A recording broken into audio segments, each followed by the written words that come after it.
సంగి 11:1. ఆహారమును నీళ్ల మీద వేయుము, చాలా దినములైన తరువాత అది నీకు కనబడును. ప్రైలార్డ్ హల్లెలూయా. నీ ఆహారాన్ని నేల మీద వేస్తే అది చాలా దినాలైన తర్వాత కనిపిస్తుంది అన్నాడు. ఇది కరెక్టేనా? నేల మీద అన్నం వేస్తే తేలుతుందా? కనిపిస్తుందా? ఉం?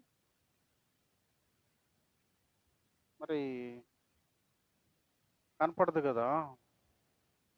మరి పదం రాంగా రైటా? ఆ? నేల మీద నీ ఆహారం వేస్తే కనిపిస్తుంది అన్నాడు వాక్యం. వాస్తవంగా అయితే కనిపించదు. మరి పదం రాంగా రైటా? ఉం? పరిశుద్ధ గ్రంథములో దేవుడు చెప్పిన ప్రతి మాట కూడా కొన్ని ఆత్మీయ అర్థాలు ఉంటాయి. ఆ కోణంలోనే చూడాలి మనం. కొన్ని అక్షరార్థం ఉంటుంది. కొన్ని అక్షరార్థం అంటే వాళ్ళు శిష్యులు బయలుదేరి ఓడలో వెళ్ళారు. ఇవన్నీ అక్షరార్థాలు. కొన్ని ఆత్మీయ అర్థాలు ఉంటాయి. ఆత్మీయ అర్థం అంటే మరి మార్కు సువార్త అంజూరపు చెట్టు, ఆయన ఆకలి కొని అంజూరపు చెట్టు దగ్గరికి వెళితే దాని యందు ఆకులు తప్ప ఇంకేమీ లేవంట. ఒక్క పండు కూడా కనపడలేదంట అని కింద అక్కడ అంటాడు. అది అంజూరపు పండ్ల కాలం కాదు అన్నాడు. అంటే పండ్ల కాలం కాదని చెప్పి ఆయనకి తెలిసి అసలు కాలాలు, సమయాలు, దినాలు నిర్ణయించింది ఆయన. నిర్ణయించిన ఆయనటువంటి ఆయనకి మరి కాలం కానప్పుడు అది సీజన్ కానప్పుడు దానికి పండ్ల కోసం ఎతకటం ఏంది? కాబట్టి ఆ అక్షరార్థం తీసుకుంటే మనకు అది రాంగ్‌గా అనిపిస్తుంది. ఆత్మీయ అర్థం ఏందో తెలుసా? కాలం కానప్పుడు ఆయన పండుకు ఎలా వెతికాడో, మరి ఈరోజు నువ్వు నా జీవితాల్లో ప్రభువు ఇంకా రాకట అప్పుడే రాదులే, ఆలస్యం అవుతుందిలే, ఇంకా సమయం ఉంటుందిలే అనేటువంటి నిర్లక్ష్యం ఒకవేళ ఉంటే, ఆయన అనుకోని గడియలో ఆయన వస్తాడు. దేవుని స్తోత్రం. హల్లెలూయా. ఈ పదం కూడా మరి అలాంటిదే. నీళ్ల మీద ఆహారం వేస్తే చాలా దినములైన తర్వాత అది కనిపిస్తుందనేది ఆత్మీయ అర్థం. ఆ అర్థాన్ని మనం జ్ఞాపకం చేసుకుంటే మనకు వాక్యములో మనం 1 కొరింథీ 15:50 అన్నాడు. క్రీస్తు యేసులో మీ ప్రయాస వ్యర్థము కాదని ఎరిగి మీరు స్థిరులను, కదలని వారును, ప్రభువు కార్యాభివృద్ధి పట్ల ఎప్పటికీ ఆసక్తి కలిగి ఉండమన్నాడు. దేవుని స్తోత్రం. హల్లెలూయా. ప్రభువులో మీ ప్రయాస ఏది కూడా వ్యర్థం కాదు. కాబట్టి మీరు స్థిరంగా ఉండమన్నాడు. కదలని వారుగా ఉండమన్నారు. మీ ఆసక్తిని ఎప్పటికీ మీరు కలిగి ఉండమన్నాడు. ఆసక్తి. కొంతకాలం ఆసక్తి, కొంతవారం జారిపోవటం ఇట్లాంటివి కాదు గానీ, మీ ఆసక్తి ఎప్పటికీ కలిగి ఉండమని దేవుని వాక్యం చెప్తూ ఉంది. దేవుని స్తోత్రం. హల్లెలూయా. నా ప్రియ దేవుని బిడ్డలారా, అంటే ఇది ఎందుకు చెప్పాడు అని అంటే, ప్రభువులో నువ్వు ఏం చేసినా అంటే, ప్రభువులో నువ్వు కరపత్రాలు ఇచ్చినా, ప్రభువులో నీ సాక్ష్యాన్ని పంచుకున్నా, లేక నువ్వు వాక్యాన్ని చెప్పినా, లేదు నువ్వు మందిరంలో మరి క్లీన్ చేసినా, బాత్రూమ్ క్లీన్ చేసినా, ప్రభువు కొరకు నువ్వు మైక్ పెట్టినా, ప్రభువు కొరకు నువ్వు మాట పడినా, ప్రభువు కొరకు నువ్వు దెబ్బలు తిన్నా, ప్రభువు కొరకు నువ్వు ప్రాణం పెట్టినా, ఏది కూడా వ్యర్థం కాదు. దానంతటికీ ఫలాన్ని దేవుడు ఖచ్చితంగా ఇస్తాను అని అన్నాడు. దేవుని స్తోత్రం. హల్లెలూయా. అయితే నా ప్రియ దేవుని బిడ్డలారా, అందుకే మనకు ప్రభువు వాక్యం తేటతెల్లం చేస్తుంది. నీవు ప్రభువు కొరకు ఏది చేసినా కూడా ఆయన నీకు బాకీ ఉండే ఆయన కాదు. ఆయన ఎవ్వరికి కూడా అచ్చి ఉండే దేవుడు. అచ్చి ఉండటం అంటే నువ్వు పెట్టిందల్లా నేను తిని శబ్దం లేకుండా దేవుడు నిన్ను ఆశీర్వదించుకోవటం కావక అని. అట్ట కాదది. ఆయన నీవు చెల్లించిన దానికి నీకు ఫలాన్ని తిరిగి ఆయన నూరంతలుగా ఇస్తానన్నాడు. అయితే నా ప్రియ దేవుని బిడ్డలారా, ఆ ఇవ్వటం అనేది నువ్వు అనుకున్నట్లుగా ఈరోజు లాటరీ టికెట్ కొంటే తెల్లారి నీకు లాటరీ దగ్గరికి కోట్లు వచ్చాయని కాదు.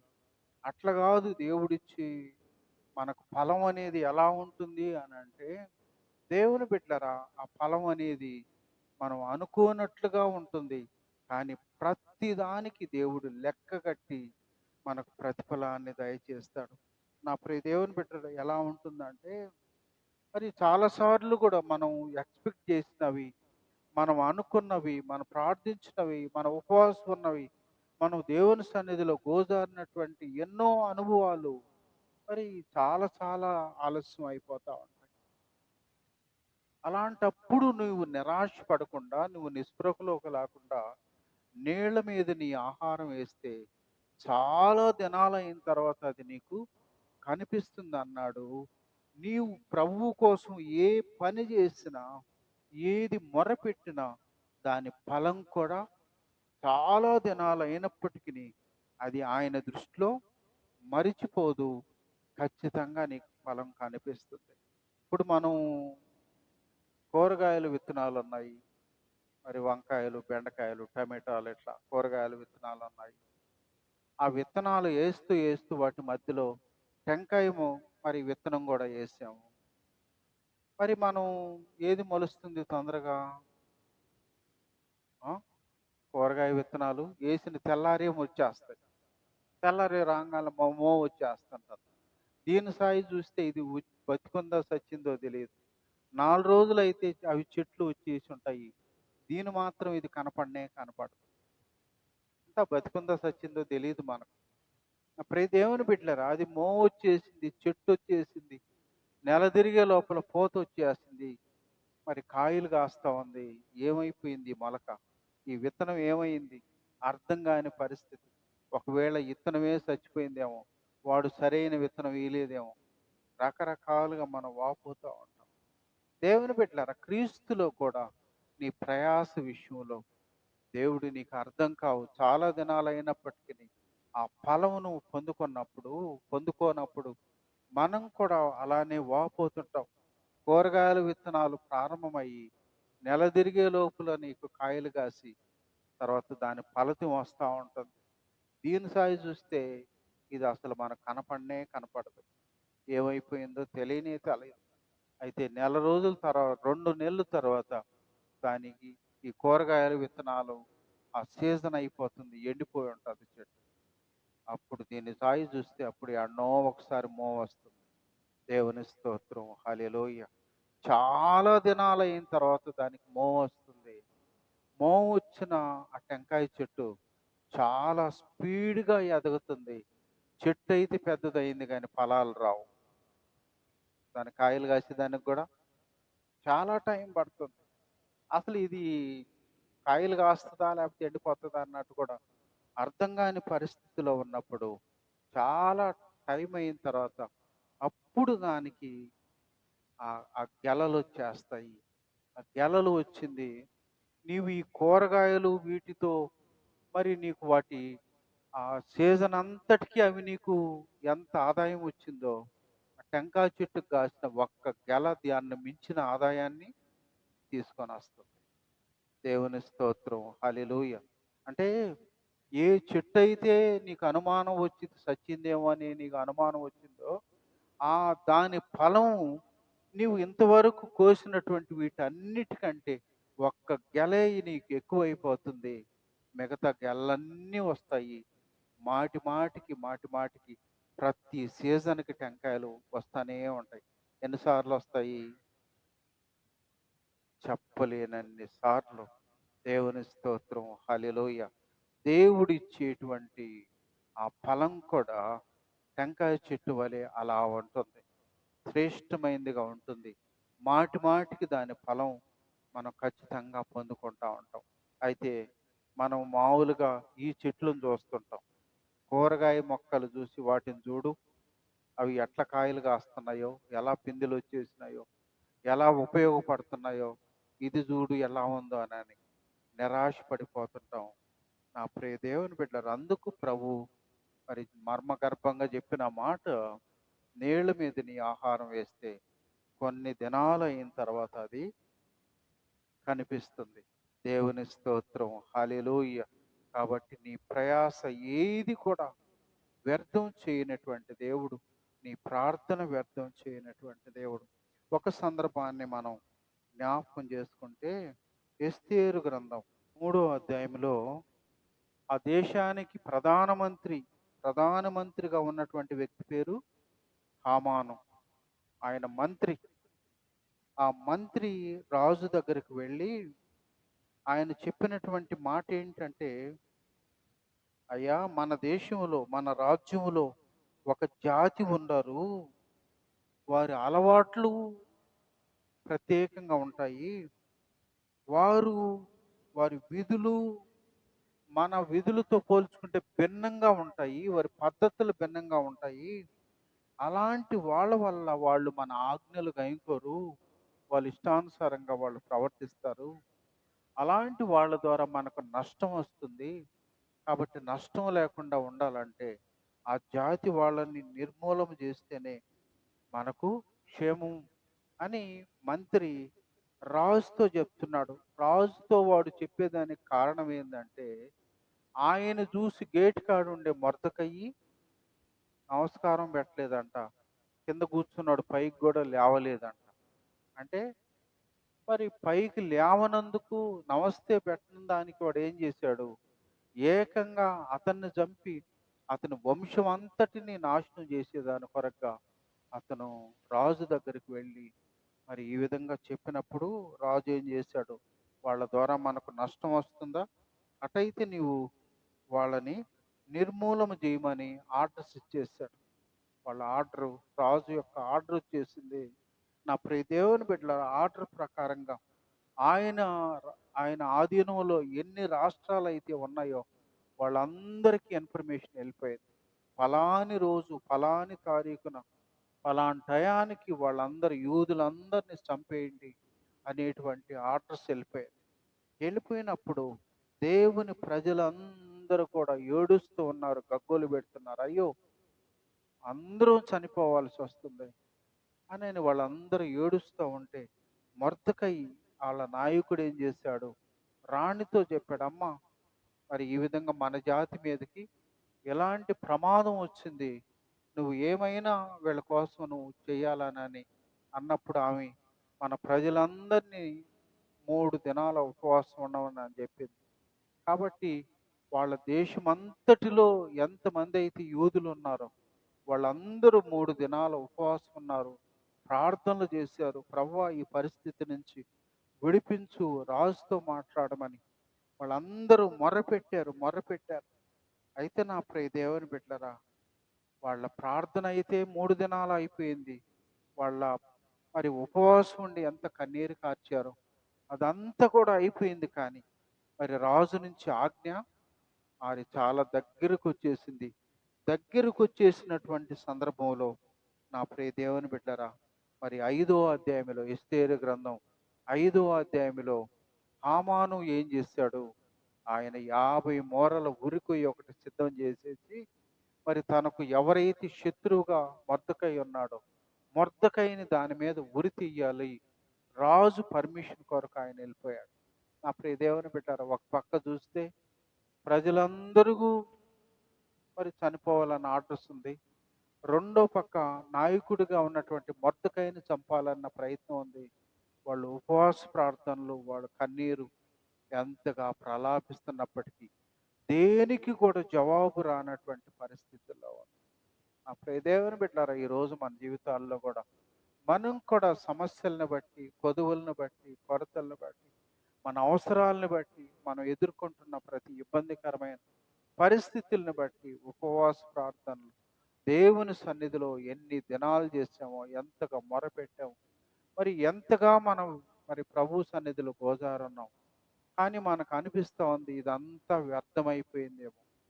మొర్దెకైలాగా ఈరోజు మరి ఆయన పరిస్థితి ఉరికొయ్యికి ఎక్కే పరిస్థితిలో ఉన్నట్టు మనకు ఎలాంటి ఇబ్బందికరమైన పరిస్థితులు ఈరోజు దినదినానికి పరిస్థితులు దిగజారుతా ఉన్నాయి అనేటువంటి సందర్భంలో ఉంటే నా ప్రియ దేవుని బిడ్డలు చాలా మంది నిరాశ నిస్పృహలోకి వెళ్ళిపోయే పరిస్థితులు ఉన్నాయి.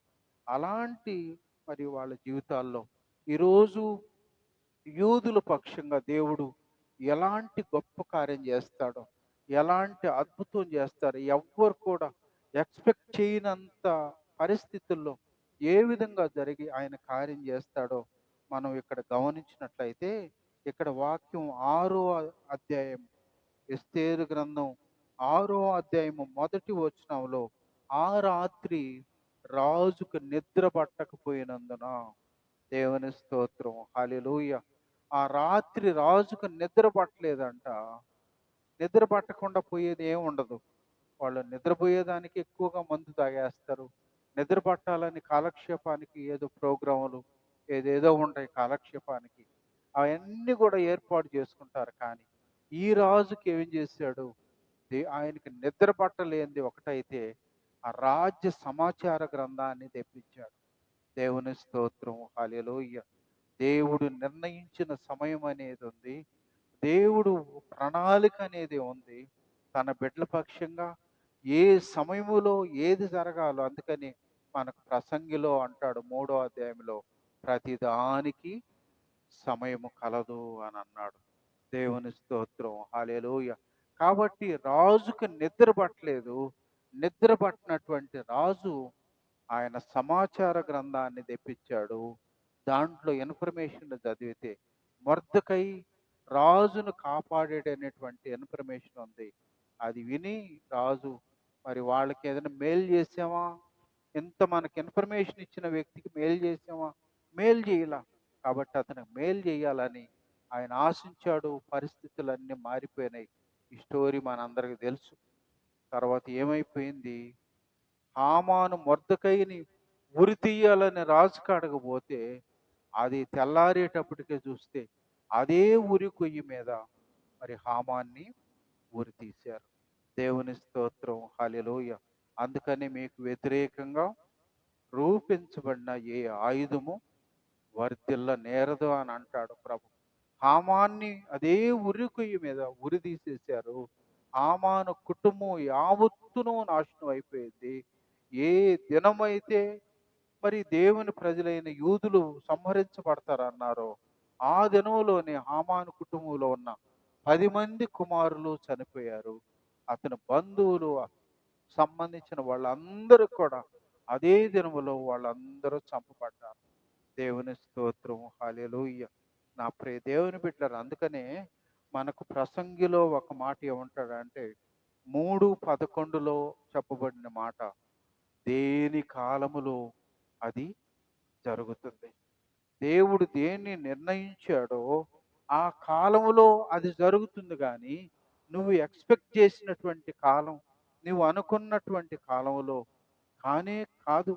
నా ప్రియ దేవుని బిడ్డలారా, అందుకని ప్రభు వాక్యంలో ఇక్కడ ఏమంటాడంటే, గలతి పత్రిక 6:9లో ఒక మాట ఏమంటాడంటే, ఆ, మేలు చేసితమని తగిన కాలమందు పంట కోతుంది. దేవుని స్తోత్రం, హల్లెలూయా. మనం అలయక మేలు చేస్తే తగిన కాలంలో, తగిన కాలం ఏ కాలం అది? దేవుడు నిర్ణయించిన కాలములో మనం పంట ఖచ్చితంగా కోస్తాం. మనం విత్తింది విత్తనం అయితే ఆ విత్తనం అనేది ఖచ్చితంగా ఫలింపులోకి తీసుకొని వస్తుంది. మన జీవితాల్లో శ్రేష్టమైన ఫలాలు ఇచ్చేదాని కొరకు అవి ఖచ్చితంగా వస్తుంది. అది అంతే, దేవుడు నిర్ణయించింది అది. నా ప్రియ దేవుని బిడ్డలారా, అందుకనే వాక్యంలో మనం గమనించినట్లయితే మరి ఇర్మియా గ్రంథం 29:11లో ప్రభువు మీకు నిరీక్షణ కలుగునట్లుగా అవి సమాధానకరమైన ఉద్దేశములే కాని హానికరమైనవి కావు. ఇదే యెహోవా వాక్కు. దేవుని స్తోత్రం, హల్లెలూయా. ఇక్కడ ప్రభువు చెప్పిన మాట, మిమ్మును గూర్చిన ఉద్దేశించిన సంగతులు, మీ జీవితాల్లో ఏది జరగాలో, ఎలాంటి పరిస్థితుల్లో నుంచి మీరు విడుదల పొందాలో, ఎలాంటి క్షేమకరమైన పరిస్థితుల్లో మీరు ఉండాలో ఇవన్నీ కూడా ప్రభువు నిర్ణయించున్నాడు. నేను ఎరుగుదును అంటున్నాడు. దేవుని మరి ఆలోచనలో ఉన్నవి అవన్నీ. అవన్నీ కూడా దేవుడు నిర్ణయించిన సమయంలో అవి ఖచ్చితంగా ఫలాన్ని ఖచ్చితంగా ఇస్తాయి.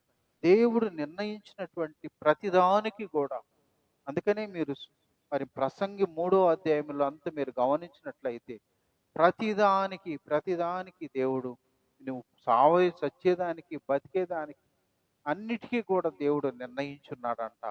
దేవుడు నిర్ణయం ప్రకారంగానే మరి మన జీవితాల్లో ఒక్కొక్కటి జరుగుతాయి కాబట్టి మనం ఎవ్వరం కూడా నువ్వు తొందరపడితే మరి 4 నెలలకు వచ్చే పంట తొందరగా ఏమైనా వస్తుంది? 3 నెలలకు వస్తుందా?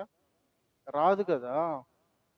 దానికి దేవుడు నిర్ణయించిన ప్రకారంగా అవన్నీ కూడా జరుగుతాయి. కాబట్టి దేవుని సమయము కొరకు, దేవుని కార్యం కొరకు మనం ఎదురు చూడాలనేది మనం జ్ఞాపం చేసుకోవాలి. యెషయా గ్రంథం 49:14లో యెహోవా నన్ను విడిచిపెట్టి ఉన్నాడు, ప్రభువు నన్ను మరిచి ఉన్నాడని అనుకొనుచున్నది. దేవుని స్తోత్రం. హల్లెలూయా. ఇక్కడ మనం గమనిస్తే సియోన్ అంటే ఎవరు? దేవుని ప్రజలు, దేవుని సంఘం ఏమనుకుంటుందా అంటే యెహోవా నన్ను విడిచిపెట్టి ఉన్నాడు, ప్రభువు నన్ను మరిచి ఉన్నాడని వాపోతుందంట. నా ప్రియ దేవుని బిడ్డలారా, ఆయన తన బిడ్డలను మరుస్తాడా? ఆయన్ని మరిచేదానికి ఏమైనా అవకాశం ఉందా అనే విషయాన్ని మనం ఇక్కడ జ్ఞాపకం చేసుకుంటే ఈరోజు అనేకులు మరి ఉపవాసం ఉండి ప్రార్థనలు చేసి మొరపెట్టి కన్నీరు కార్చి మరి ఎంతగా చేసినప్పటికీ దేవుని కార్యం మా జీవితాల్లో మరి జరగట్లేదు అని నిరాశలోకి, నిస్పృహలోకి వెళ్ళే వాళ్ళు ఉంటే వాళ్ళందరితో దేవుడు మాట్లాడేటువంటి మాట ఏంటంటే అక్కడ ఆయన ప్రభు అంటాడు, నన్ను మరిచిపోయి ఉన్నాడు, నన్ను విడిచిపెట్టేసి ఉన్నాడు, నేనంటే ఇష్టం లేదు, ఫలానోళ్ళకి నిన్నగాక మొన్న వచ్చిన వాళ్ళకి వాళ్ళ మేలు జరిగింది కదా, మరి నా జీవితంలో ఇలా జరగట్లేదు కానీ వాపోయేటువంటి పరిస్థితులు ఉన్నాయి. అయితే దేవుడు ఇక్కడ ఒక్కొక్క మాటగా మాట్లాడుతూ అంటాడు. కానీ 15లో అంటాడు, కరుణింపకుండా తన చంటి పిల్లను మరుచున వారైనా మరుచుదురు గాని నేను నిన్ను మరువను. చూడుము, నా అరచేతుల మీదనే నిన్ను చెక్కియున్నాను. నీ ప్రాకారములు నిత్యము నా ఎదుటనున్నవి. దేవుని స్తోత్రం. హల్లెలూయా. తల్లి తన గర్భమును మోసినటువంటి బిడ్డను మరుస్తుందా? ఏ తల్లి మరవదు. కాబట్టి కొంతమంది దుర్మార్గులైన తల్లులు ఈరోజు మరుస్తున్నారు కాబట్టి మనం అక్కడక్కడ అలాంటి ఇన్సిడెంట్లు చూస్తున్నాం. అందుకని ప్రభువు అన్నాడు, వాళ్ళైనా ఒకవేళ ఇలాంటి దౌర్భాగ్యపు తల్లులు ఏమన్నా మరుస్తారేమో కానీ నేను నిన్ను మరువను అని చెప్తూ అన్నాడు. అక్కడ అంటాడు, నా అరచేతుల మీదనే చూడుము, నా అరచేతుల మీద నిన్ను చెక్కి ఉన్నాను అన్నాడు. దేవుని స్తోత్రం. హల్లెలూయా. అరచేతుల మీద ఎవరిని చెక్కుంటారు? ఆ? పక్కింటి వాళ్ళని చెక్కుంటారా?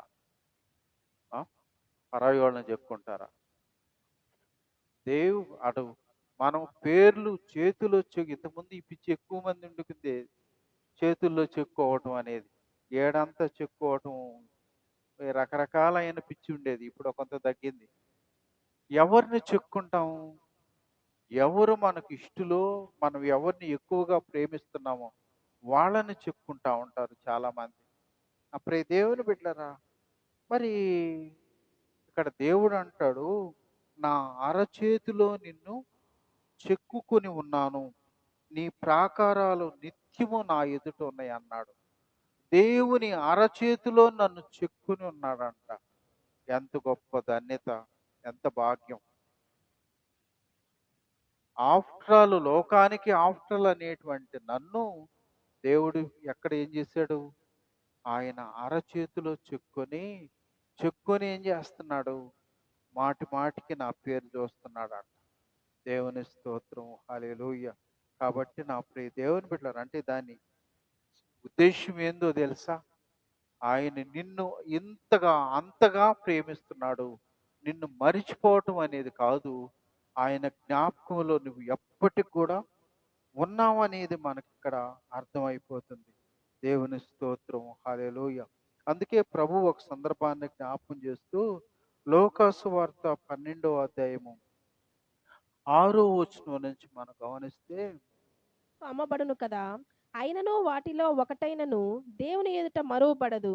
దేవుని బిడ్డలారా ఇక్కడ ప్రభు అంటాడు, మీరు పిచ్చుకలంటే మన దృష్టిలో చాలా చీప్ అయ్యి పిచ్చుకలు అనేది ఆఫ్టర్ ఆల్ అన్నట్టుగా ఉంటది. అక్కడ ప్రభువు చెప్పిన మాట ఏందంటే, 2 కాసులకి 5 పిచ్చుకలు అమ్ముతున్నాయి గదా! ఇవి ఎంత చీపా అని నువ్వు అనుకోవద్దు. మనుషుల దృష్టిలో అవి చీప్‌గా ఉన్నా, దేవుని దృష్టిలో అవి మర్చిపోడంట దేవుడు. అంటే ఎంత చీప్‌గా ఉన్నటువంటి ఈటి విలువ మనుషులకు అనిపిస్తుందేమో గానీ, దేవునికి మాత్రం అవి చీప్‌గా అనుకోలా. ఆయన కనుదృష్టిలో ఉన్నాయి. ఆయన జ్ఞాపకంలో ఆ పిచ్చుకలు ఉన్నాయనేది మనకు అర్థమైపోతుంది. మనం ఒక సందర్భాన్ని జ్ఞాపకం చేసుకుంటే 104వ కీర్తనలో సింహాలు రాత్రి వేళల్లో గుహల్లో సారీ రాత్రి వేళల్లో అడవులంతా తిరుగుతూ ఉంటాయి. పగలు అవి గుహల్లో పడుకుంటా ఉంటాయి. పగలు మనుషులు ఉదయం నుంచి సాయంకాలం వరకు వాళ్ళ పనులన్నీ జరుపుకుంటా ఉంటారు. ఇంకా మనం గమనిస్తే 25 నుంచి అదిగో విశాలమైన మహాసముద్రము, అందులో లెక్కలేని జలచరములు, దానిలో చిన్నవి పెద్దవి జీవరాశులున్నవి, అందులో ఓడలు నడుచుచున్నవి, దానిలో ఆటలాడుటకు నీవు నిర్మించిన మకరములున్నవి, తగిన కాలమున నీవు వాటికి ఆహారం ఇచ్చేదవని, ఇవన్నీ నీ దయ కొరకు కనిపెట్టుచున్నవి. నీవు వాటికి పెట్టునవి అవి కూర్చుకొనును. నీవు గుప్పిలి విప్పగా అవి మంచి వాటిని తిని తృప్తిపరచబడును. నీవు ముఖము మరుగు చేసుకొనగా అవి కలతపడును. నీవు వాటి ఊపిరి తీసివేయునప్పుడు అవి ప్రాణములు విడిచి మంటి పాలగును. దేవుని స్తోత్రం, హల్లెలూయా. ప్రియ దేవుని బిడ్డలారా, భూమి మీద ఎన్ని క్రిములు కీటకాలు ఉన్నాయో మనకు అసలు తెలియనే తెలీదు. రకరకాలైన సముద్రంలో ఎన్ని రకాలైనటువంటివి ఉన్నాయో మనకు లెక్క తెలియదు. పక్షుల్లో ఎన్ని రకాలు ఉన్నాయో మన ఊహకి అందనే అందదు. ఇవన్నీ కూడా దేవుని సృష్టిలో ఇవన్నీ కూడా భాగమే. వీటన్నిటినీ దేవుడు సృష్టించాడు. అయితే ఇక్కడ వాక్యం ఏమంటుందంటే 27లో తగిన కాలమున నీవు వాటికి ఆహారం ఇచ్చేదవని, ఇవన్నీ కూడా ఆయన దయ కొరకు కనిపెట్టుకొని ఉంటాయంట. అడవిలో సింహానికి మనం అనుకుంటాము, సింహం ఏంది రారాజు కదా, అది అడవికి రాజు కదా, అడవికి రాజు దేన్ని కనపడితే దాన్ని తినేస్తుంది అనుకుంటాం. కానీ చాలా సార్లు ఆహారం దొరకకుండా అలమటించే సింహాలు కూడా ఉంటాయి. ఎందుకు? అన్ని కూడా జాగ్రత్త పడిపోయి అన్ని ఆ గుహల్లో దాక్కు ఉంటే ఆహారం ఉండదు. కానీ వాక్యం ఏం చెప్తుందంటే, అడవిలో సింహం రాజు అయినప్పటికీ ఆ సింహాన్ని మర్చిపోలేదు. నేల మీద, సముద్రాల్లో, ఆకాశంలో ఎన్ని రకాలైనటువంటి పక్షులు, జంతువులు, ఇవి పురుగులు ఇలాంటివన్నీ ఎన్నున్నాయో వీటన్నిటిని కూడా దేవుడు మర్చిపోలేదంట. తగిన కాలములో దేవుడు వాటన్నిటికీ ఆహారం ఇస్తాడంట. దేవుని స్తోత్రం, హల్లెలూయా. అంటే ప్రతీది కూడా, ప్రతి చిన్న జీవి మొదలుకొని పెద్ద జీవుల వరకు కూడా, పెద్ద జంతువుల వరకు కూడా, ఇవన్నీ కూడా దేవుడు ఇచ్చే ఆహారం కొరకు కనిపెట్టుకొని దేవుని వైపు చూస్తుంటాయి అనేది మరి మనకి ఇక్కడ తేటతెల్లం చేయబడదు. కాబట్టి ప్రియ దేవుని బిడ్డలారా, అంత చిన్న జీవుల్ని మరిచిపోయినటువంటి దేవుడు ఆయన రూపంలో చేసుకున్న మనల్ని, ఆయన పోలికలో చేసుకొని ఆయన ప్రాణం ఇచ్చిన మనల్ని మరిచిపోతాడా? ఒకసారి మనం జ్ఞాపకం చేసుకోవాలి. నా ప్రియ దేవుని బిడ్డలారా, అంటే ఇంత చిన్న జీవుని చీమని మర్చిపోని దేవుడు. సామెతల్లో ప్రభువు వాక్యం చెప్తుంది, నువ్వు సోమరి చీమల దగ్గరకు పోయి నువ్వు బుద్ధి తెచ్చుకోమంటాడు. అంటే ఆ చీమని దేవుని కనుదృష్టిలో ఉంది. దేవుడు దాని విషయంలో కూడా అంత జాగ్రత్త చేశాడు. మరి అలాంటిది, మరి ఇంత పెద్ద శరీరాన్ని ఇచ్చాడు. ఆయన రూపం, ఆయన పోలిక నాది. మరి అంతేకాకుండా ఇక్కడ వాక్యం ఏమంటుందంటే రోమా 8:31 అంటాడు, తన సొంత కుమారుణ్ణి వెనుతీయక మన కోసం తన సొంత కుమారుని ఇచ్చిన దేవుడు. చదువు మళ్ళీ. ఇట్లుండగా ఏమందుము? దేవుడు మన పక్షం నుండగా మనకు విరోధి ఎవడు? తన సొంత కుమారుని అనుగ్రహించుటకు వెనుక తీయక మన అందరి కొరకు ఆయనను అప్పగించిన వాడు ఆయనతో పాటు సమస్తమును మనకెందుకు అనుగ్రహింపుడు? దేవుని స్తోత్రం, హల్లెలూయా. దేవుని బిడ్డలారా, తన సొంత కుమారుణ్ణి, ఏకైక కుమారుణ్ణి, ఒక్కడే కుమారుణ్ణి, తండ్రి కుమార త్రిత్వమైనటువంటి ప్రభువుని ఆయన ఇచ్చాడంట. ఆయనకి కుమారులు ఎంతమంది? ఒకే ఒక కుమారుడు. 10 మంది అయితే ఒకరు పోతే పోయిందిలే అనుకోవచ్చు, కానీ ఉన్నది ఒకే ఒక కుమారుడు. ఆయన మన రక్షణ కొరకు తన సొంత కుమారుడిని మన కోసం ఇచ్చాడంట. దేనికి? మన శిక్ష యావత్తూ భరించేదానికి, మన కోసం తన ప్రాణం ఇచ్చేదానికి, మనకు పాపానికి వెల చెల్లించేదాని కొరకు తన సొంత కుమారుని ఇచ్చారంట. నా ప్రియ దేవుని బిడ్డలారా, ఇంత వెల చెల్లించిన దేవుడికి ఏమంటాడంటే, నీ కోసం ఇంత వెల చెల్లించేదానికి ఆయన ఇష్టపడుతున్నాడు. ప్రభువారు కూడా ఏం చేశాడు? ఆయన హెబ్రీ 12:2లో ఆ మధ్యలో వచ్చే వాక్యం ఏంటంటే, తన ఎదుట ఉంచబడిన ఆనందం కొరకు తండ్రి చిత్తం, కుమారుడు ప్రాణం పెట్టాలని తండ్రి చిత్తం అయితే, ప్రభువారి యొక్క ఇష్టం ఏందో తెలుసా? తన ఎదుట ఉంచబడిన ఆనందం కొరకు ఆయన. దేవుని బిడ్డలారా, మన కొరకు తండ్రి తన సొంత కుమారుడిని అనుగ్రహిస్తే, కుమారుడైన క్రీస్తు ఆయన తన ఎదుట ఉంచబడిన ఆనందం, ఆయనకి ప్రభువుకి ఆనందం ఏంది? ఈరోజు నా ప్రాణం పెట్టడం ద్వారా, నా రక్తాన్ని చిందించటం ద్వారా, ఈ బలియాగాన్ని నేను చేయటం ద్వారా, నేను ప్రేమతో చేసుకున్నటువంటి ఈ మనుషులు రక్షించబడతారు. వీళ్ళందరూ కూడా నిత్యరాజ్యంలో తనతో ఉంటారనే ఆనందం. దేవుని స్తోత్రం, హల్లెలూయా. నా ప్రియ దేవుని బిడ్డలారా, అంత మరి ప్రేమతో తండ్రి కుమారుడిని అప్పగిస్తే, కుమారుడు అంత ఆనందంతో మన కోసం వెల చెల్లించాడు. అంతేకాకుండా యోహాను సువార్త 17:24లో ఒక మాట అంటాడు.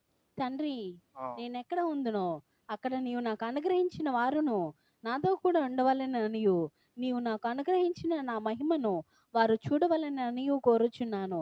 దేవుని చాలు. దేవుని స్తోత్రం, హల్లెలూయా. ఇక్కడ ప్రభు అంటాడు, అయ్యా నీవు నాకు అనుగ్రహించిన వారందరూ, దేవుడు పిలిచిన వాళ్ళు అనేకులు ఉన్నారు, కానీ ఏర్పరచబడిన వారు కొందరే. దేవుని స్వరము లోకమంతా సంచారం చేసింది. దేవుని పిలుపు మరి లోకమంతటికి ఆయన ఆహ్వానించింది. ఆ పిలుపును అందుకొని ఆకర్షించబడిన వాళ్ళు, రక్షించబడిన వాళ్ళు కొందరే. ఆ కొందరిని గురించి ప్రభు చెప్పినటువంటి మాట ఏంటంటే, తండ్రి నేను ఎక్కడ ఉంటానో నీవు నాకు అనుగ్రహించిన వారు నాతో కూడా ఉండాలి. నాకు అనుగ్రహించబడినటువంటి వాళ్ళందరూ, వాళ్ళు పరలోకములు నేనుండే స్థలములో వాళ్ళు కూడా ఉండాల. అంతేకాకుండా నాకు అనుగ్రహించిన నా మహిమను వారు చూడాల.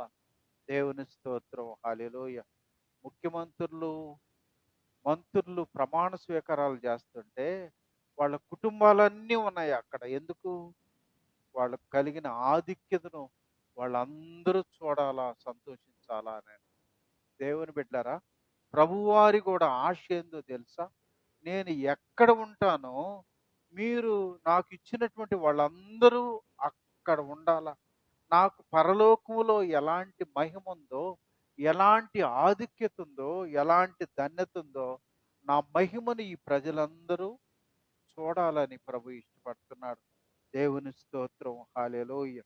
కాబట్టి నా ప్రియ దేవుని బిడ్డలారా, అలాంటి ఆశతో ప్రభు ఉంటే, నువ్వు నేను మాత్రం లోక సంబంధమైన విషయాల్లో, మనం కొదువల్లో, కొరతల్లో, మరి సమస్యల్లో మనమైతే మన పరిస్థితులను బట్టి మనం మరి దిగజారి లోకంలో ఉండిపోతున్నాం. కానీ మన పరిదంతా కూడా లోక సంబంధమైన విషయాల కొరకే కనిపెట్టుతున్నాం. కానీ పర సంబంధంగా దేవుడు మన కొరకు ఏర్పరిచినటువంటి ఆధిక్యత ఎంతో, ధన్యత ఎంతో, ఆ భాగ్యం ఎంతో మరి మనకు అర్థం కాకుండా ఉంది. కాబట్టి నా ప్రియ దేవుని బిడ్డలారా, మనం అందుకనే ఒక మాట ఏందో తెలుసా? హెబ్రీ 6:15లో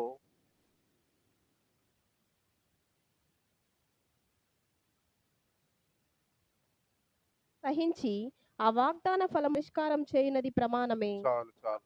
దేవుని బిడ్డలారా, ఇక్కడ అబ్రహాము ఆ మాట నమ్మి ఓర్పుతో సహించి వాగ్దాన ఫలాన్ని పొందాడు. మరి 75 సంవత్సరాల వయసులో దేవుడు కనిపించి నీకు సంతానాన్ని ఇస్తానన్నాడు. మాట నమ్మాడు ఆయన. అయ్యా మేమంతా ముసలోళ్ళం అయిపోయాం. కూర్చొని పైకి లెయ్యలేకున్నామే. మాకేందని చెప్పి ఆయన ఎదురు మాట మాట్లాడలా. నమ్మాడంట. నమ్మాడు. ఓర్పుతో సహించాడు. ఎంతకాలము? 25 సంవత్సరాలు ఓర్పుతో సహించాడు. సహించినటువంటి అబ్రహాము నూరేండ్ల వయసులో బిడ్డనెత్తుకొని ఆనందంతో దేవుణ్ణి స్తుతించాడంట. ప్రభువా, నువ్వు మాట చెప్తే ఎంత నమ్మదగినటువంటి దేవుడివని. ఆయన నూరేళ్ల వయసులో దేవుణ్ణి స్తుతించాడు. దేవుని స్తోత్రం. హల్లెలూయా. అంటే అబ్రహాములో మరి ఏం చూస్తున్నాం మనము? దేవుని మాటను నమ్మటం చూసాము. రెండోది ఓర్పుతో దేవుడు కార్యం చేసేంత వరకు మనం ఎదురు చూడటం అనేది మనం గమనించగలం.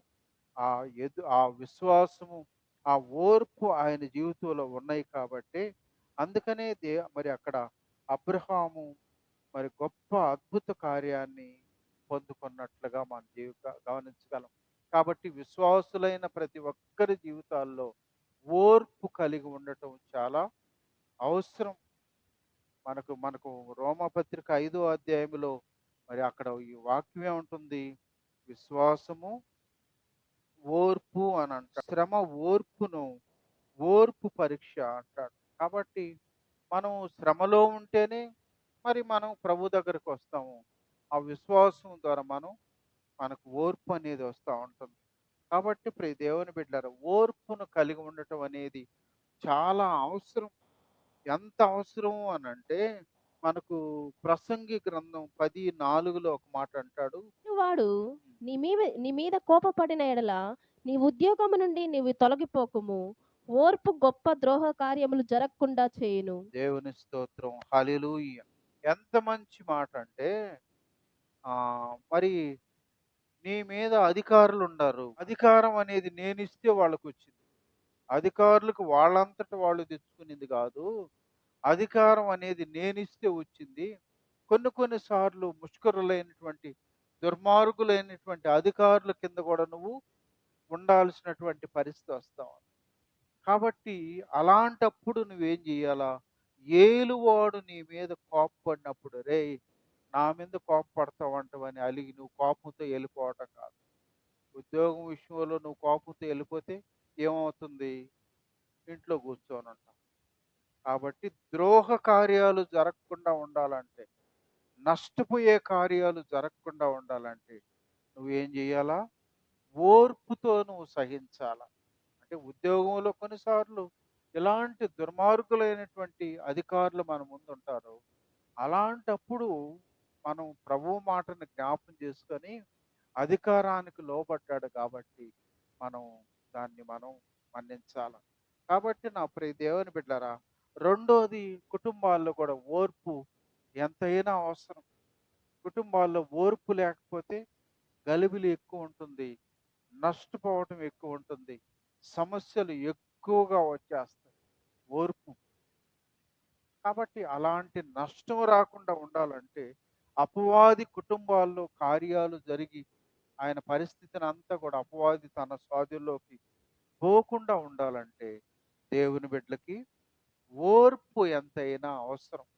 తర్వాత మనం గమనిస్తే ఓర్పు ఇక దేనికి? దేవుని కార్యాలు పొందేంత వరకు కూడా మనం ఓర్పుతో ప్రభువు కొరకు కనిపెట్టుకొని అబ్రహాం వలె మనం ఎదురు చూసి మనం ఫలాలు మనం పొందుకోవాల. మనకు వాక్యములో యాకోబు పత్రిక 5:11లో అన్నాడు, మీరు యోబు యొక్క సహనాన్ని గూర్చి మీరు వింటిరి కదా అంటాడు. అంటే యోబును గురించి అక్కడ భక్తుడు తేటతెల్లం చేస్తూ యోబు యొక్క సహనాన్ని గురించి మీకు తెలుసు కదా అంటాడు. ఎంత సహనం యోబులో. కుటుంబం అంతా నష్టపోయింది. ఆస్తి అంతా పోయింది. పిల్లలందరూ చనిపోయారు. ఒక పక్క శరీరం అంతా రోగం. రెండవ పక్క మరి భార్య వచ్చి నిందిస్తా ఉంది. ఎంత పెద్ద సమస్య. ఎంత పెద్ద భయంకరమైనటువంటి శోధన. ఇలాంటి పరిస్థితుల్లో యోబులో ఓర్పు తెచ్చుకొని ఆయన అన్న మాట ఏంది?